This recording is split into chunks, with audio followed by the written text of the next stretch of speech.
जय हिंद। मैं सहायक आचार्य सहदीप सिंह, राजनीति विज्ञान, राजकीय महाविद्यालय इटावा, कौटिल्य के राज्य संबंधी विचारों की श्रृंखला में अगले व्याख्यान के रूप में हम राज्य के कार्यों के बारे में विचार करेंगे। इससे पूर्व हमने राज्य की उत्पत्ति, राज्य की प्रकृति, राज्य के उद्देश्य, राज्य की सप्तांग अवधारणा पर विचार कर लिया है। अब हम राज्य के कार्य क्षेत्र पर विचार करेंगे। तो राज्य का जो कार्य क्षेत्र है वो जो है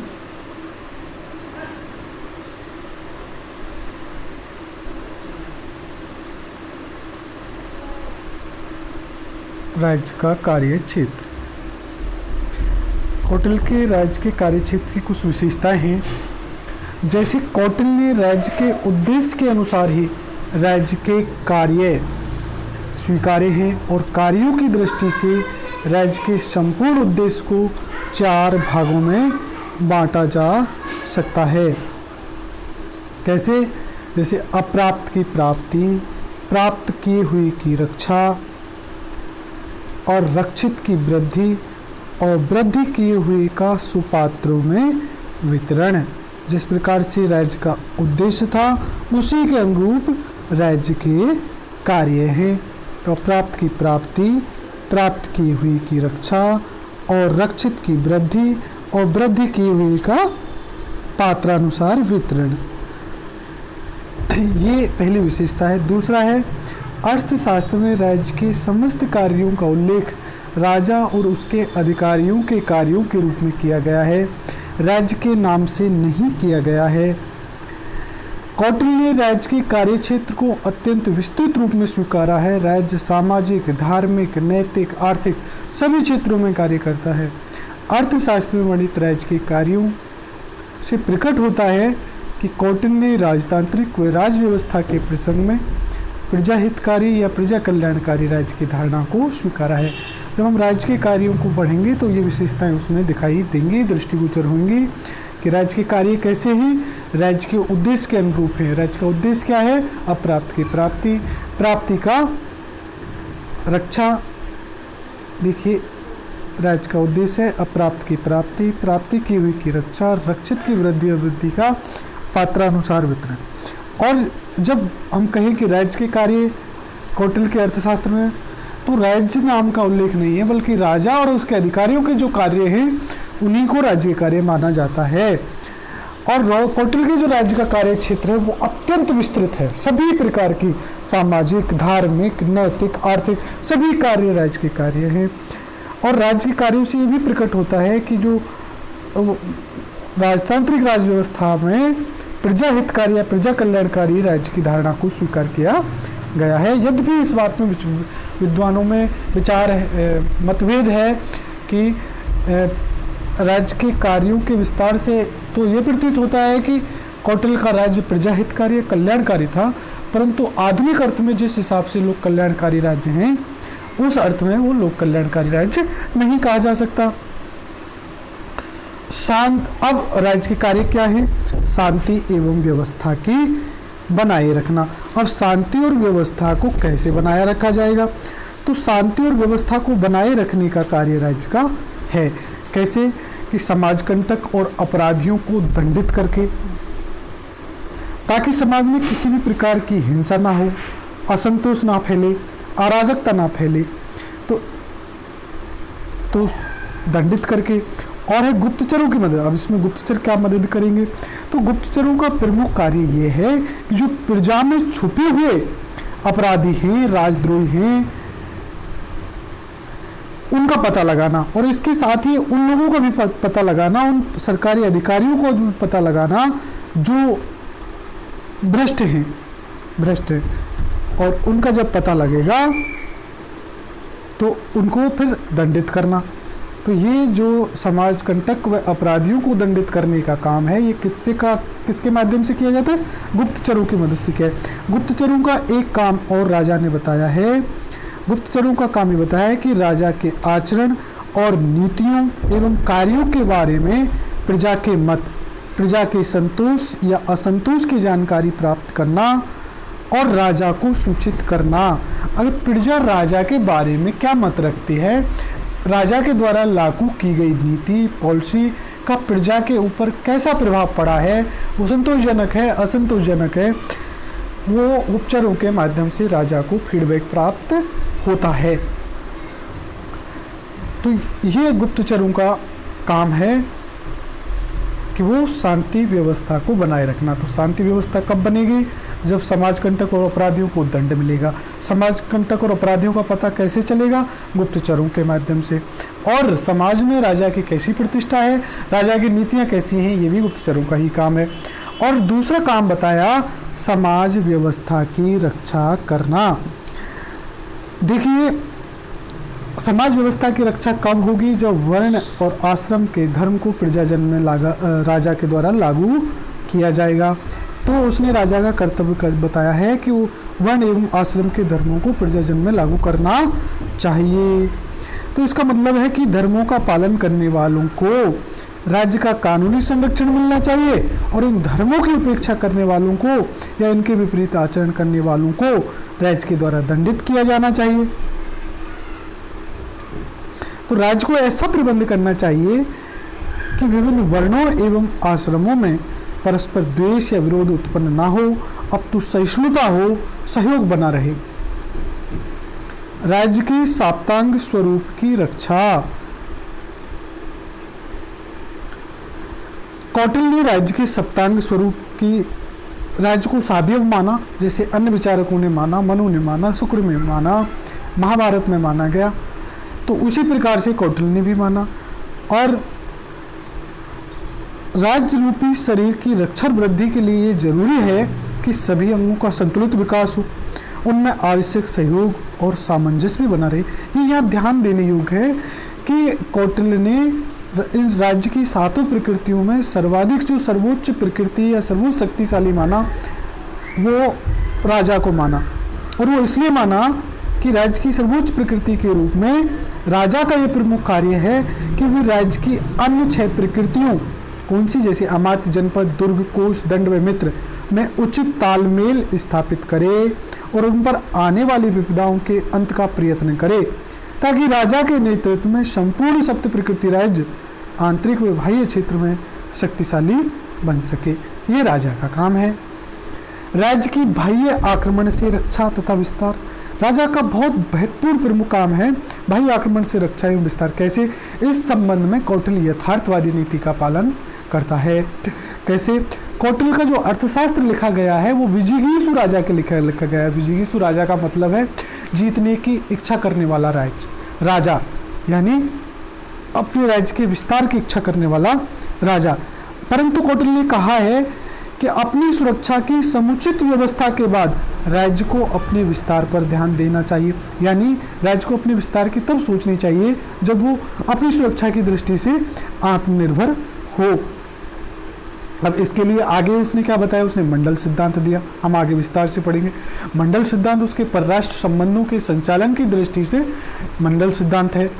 षडगुण नीति के उपाय बताए, 6 गुणों वाली नीति, फिर 4 बताए, 4 उपाय, साम दाम दंड भेद। किसी भी प्रकार से राज्य को शक्तिशाली होना चाहिए, अपने हितों को साधने वाला होना चाहिए।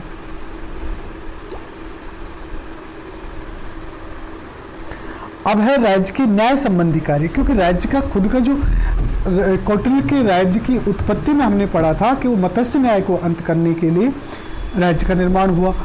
और अब इस न्याय की स्थापना कैसे होगी, तो उन्हें 2 प्रकार के न्यायालय बताए, धर्मस्थीय न्यायालय और कंटक शोधन न्यायालय। धर्मस्थीय न्यायालय और कंटक शोधन 2 प्रकार के न्यायालय हैं। अब इनके संगठन, क्षेत्राधिकार और न्यायिक प्रक्रिया को भली भांति उसने बताया। अब हम राज्य के आर्थिक कार्य।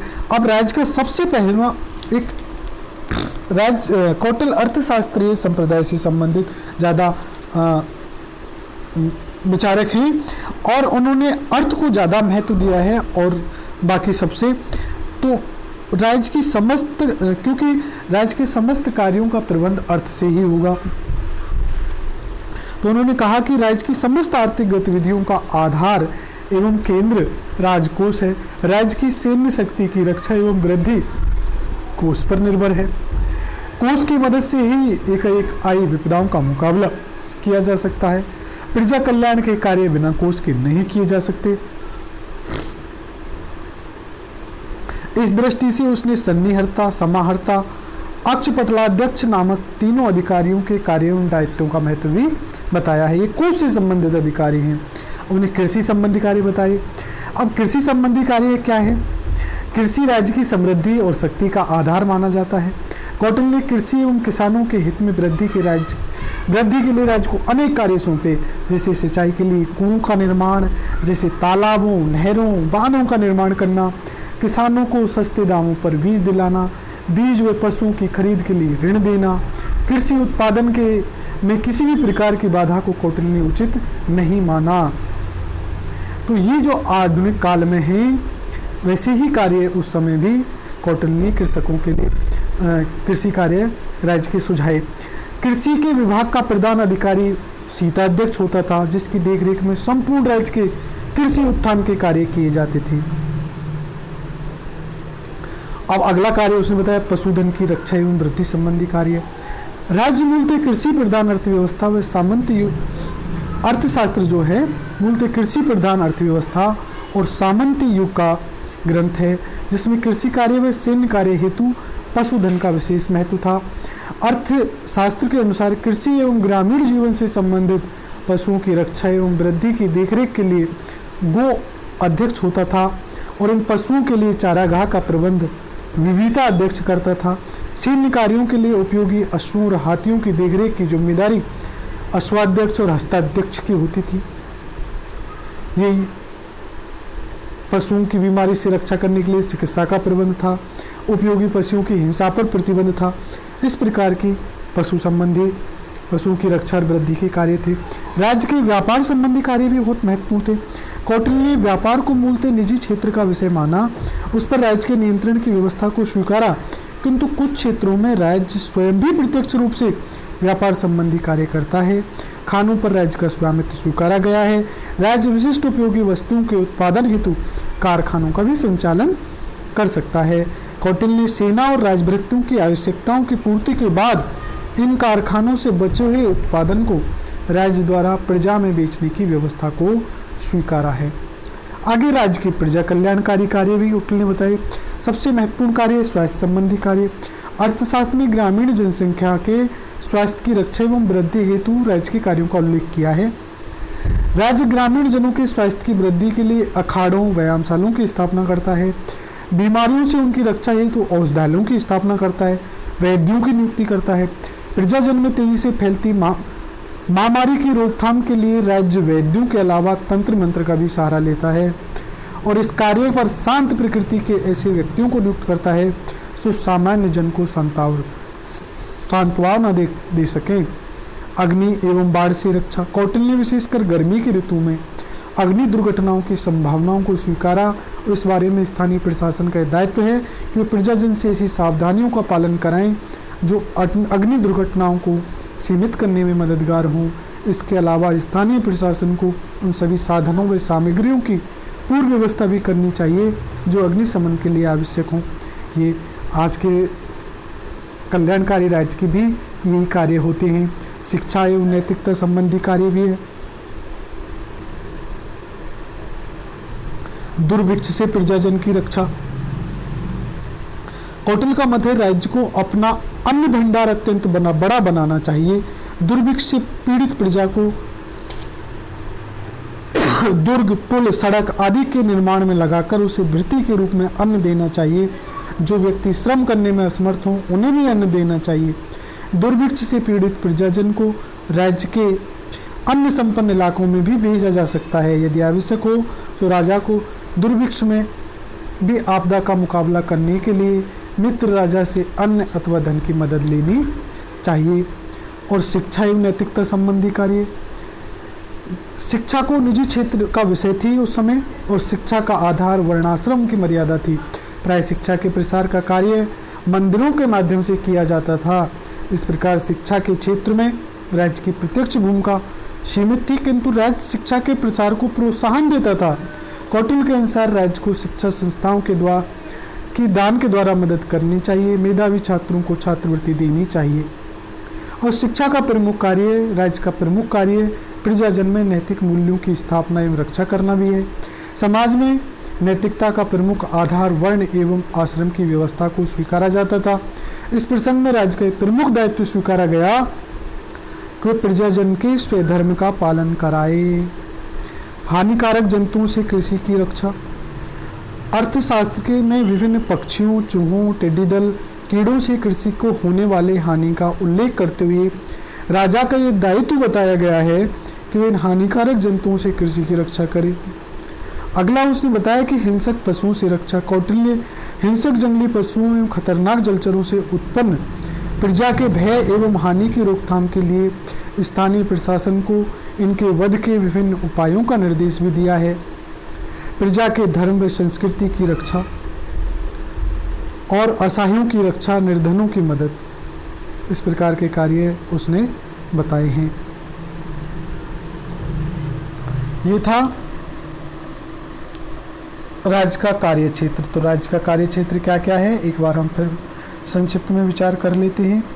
राज्य के कार्य क्षेत्र में जो है शांति एवं व्यवस्था को बनाए रखना, समाज व्यवस्था की रक्षा, सप्तांग स्वरूप की रक्षा, राज्य के बाह्य आक्रमण से रक्षा, राज्य के न्याय संबंधी कार्य और राज्य के अर्थव्यवस्था संबंधी कार्य और राज्य की प्रजा कल्याणकारी कार्य। प्रजा कल्याणकारी कार्य, स्वास्थ्य संबंधी कार्य, अग्नि एवं बाढ़ से रक्षा, दुर्भिक्ष से रक्षा, शिक्षा एवं नैतिकता संबंधी कार्य, हानिकारक जंतुओं से कृषि की रक्षा, हिंसक पशुओं से रक्षा, प्रजा की धर्म व संस्कृति की रक्षा, असहायों की रक्षा, निर्धनों की मदद संबंधी कार्य। धन्यवाद। जय हिंद।